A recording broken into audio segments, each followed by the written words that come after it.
So you've gained a bit of weight, yeah, and you want to cut down.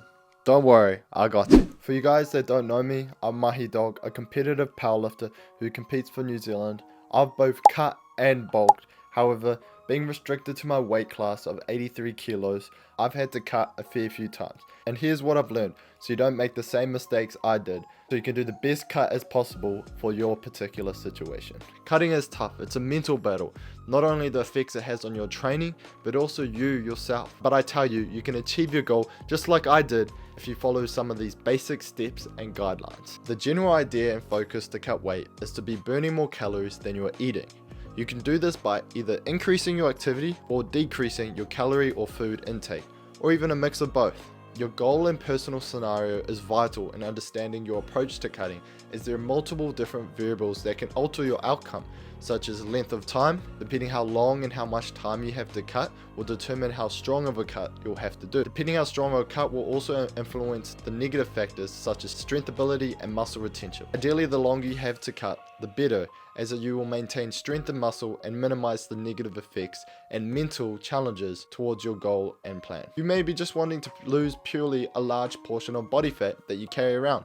You may not be too concerned about keeping muscle or anything like that, or the opposite. You're wanting to maintain as much muscle and possibly build muscle in the process while looking as aesthetic as possible. However, it is quite difficult to build muscle at the same time, but it is possible, especially if you are in more of an untrained body. Or you may be just wanting to cut weight and maintain muscle to make a weight class. Calorie expenditure.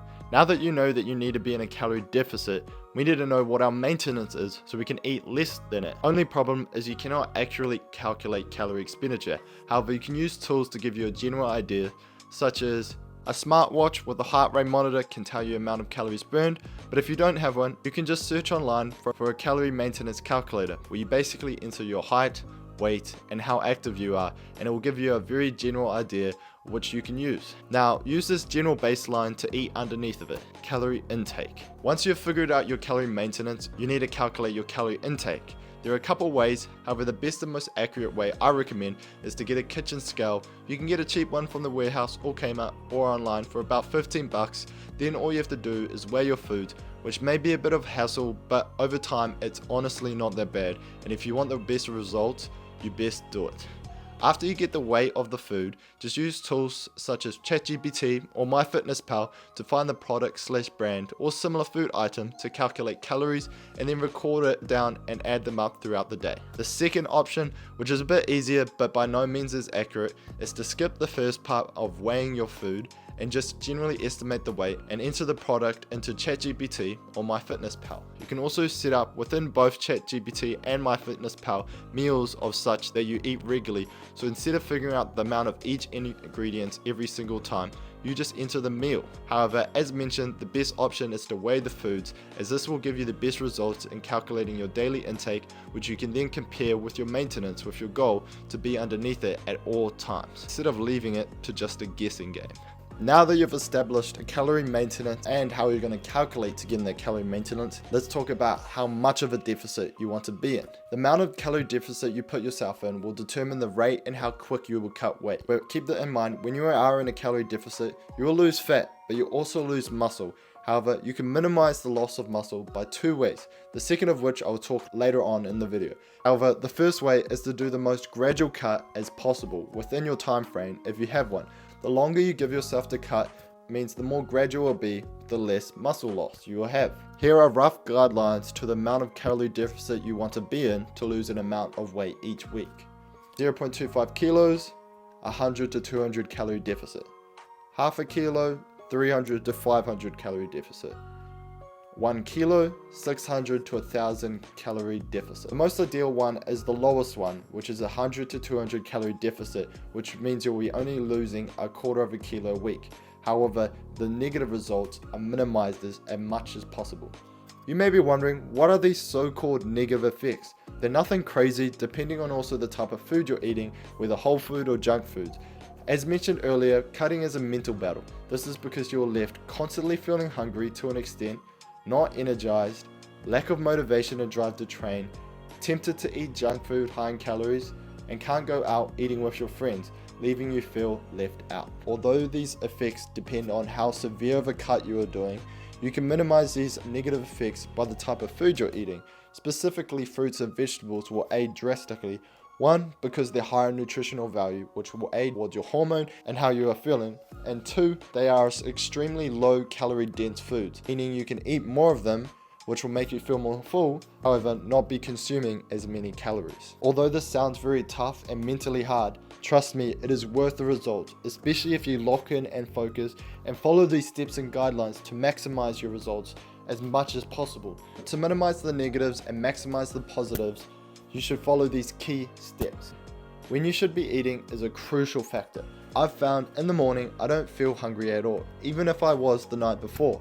I usually take advantage of this by fasting to around 10 o'clock in the morning or so, depending what I'm doing during the day.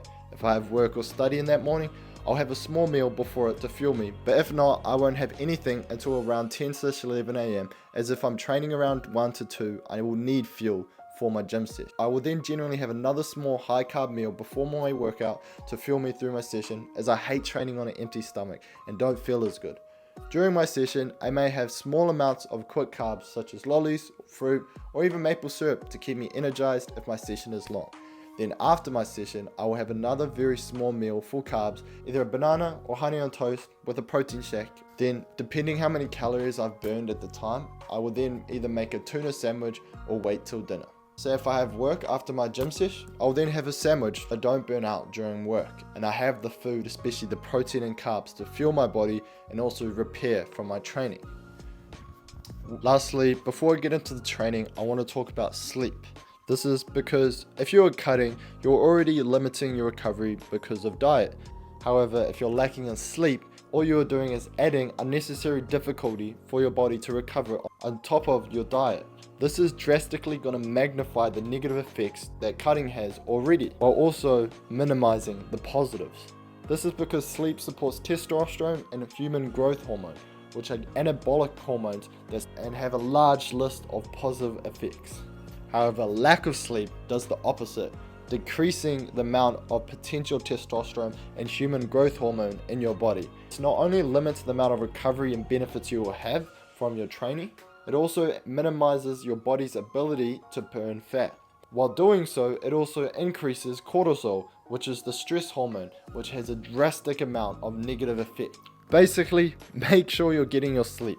I recommend getting at least 7 to 9 hours and sticking to a routine every day, not just Monday to Friday and then do whatever on the weekend.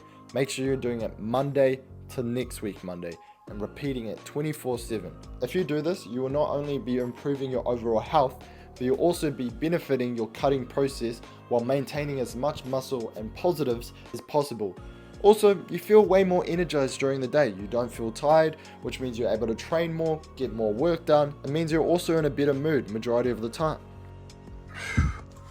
So I'm just currently editing this video and I forgot to add in some recommendations or examples of food items, basic food items that you guys can choose to focus more on cutting. But although most of them, it's not like a crazy amount of less calories per whatever calories compared to the other food items, it adds up. For example, if you choose a lower calorie milk, a lower calorie bread, a lower calorie cheese, it starts to add up when you start eating them more. And then on top of reducing the overall volume, then there's really real difference starts to happen. So here are some lists of foods that you can eat that will help with cutting. The Anchor Calci Plus Trim Milk is the lowest in calories and one of the most in protein.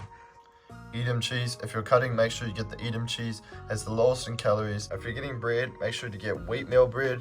I used to get this one. Greek yogurt is real good for cutting because one, it is high in protein, extremely high in protein, extremely low in calories, especially if you get the unflavored ones. My favorite one is the Chobani one. It has the lowest in calories and also one of the highest in protein. Tuna is another really great source of protein for cutting, especially make sure you get the spring water one. Don't get any of the flavored ones because generally the flavored ones are crazy high in calories. So I recommend getting this one, and then what you can do is just season it yourself with either sauces you have at home or salt and pepper.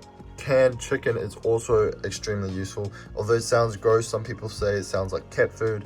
I usually go with either the spring water one or you can go the light mayo. I like the cracked pepper.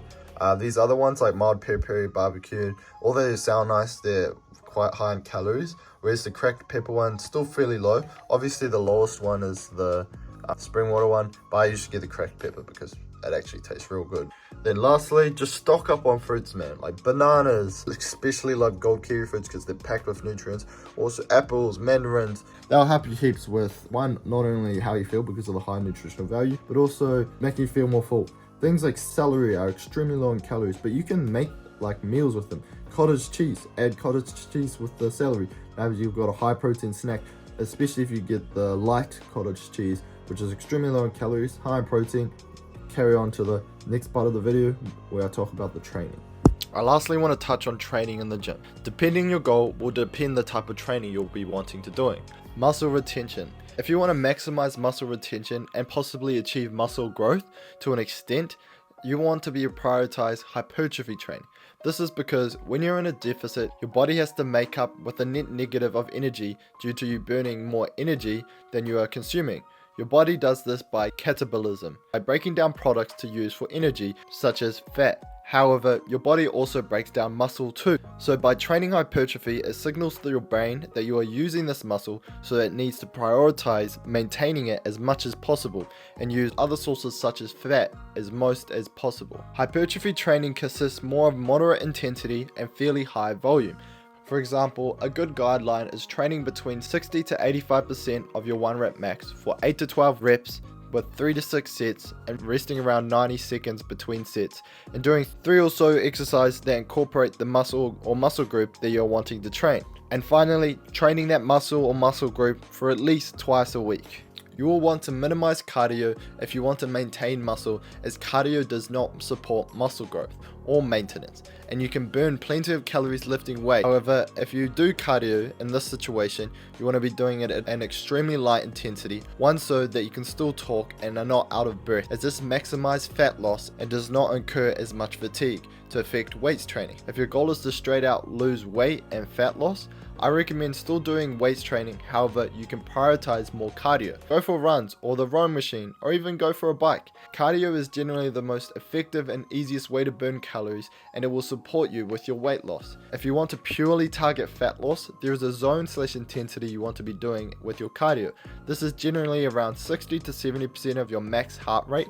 Generally, it'll be like a light walk or jog depending your current fitness ability, and you shouldn't be so out of breath that you cannot talk.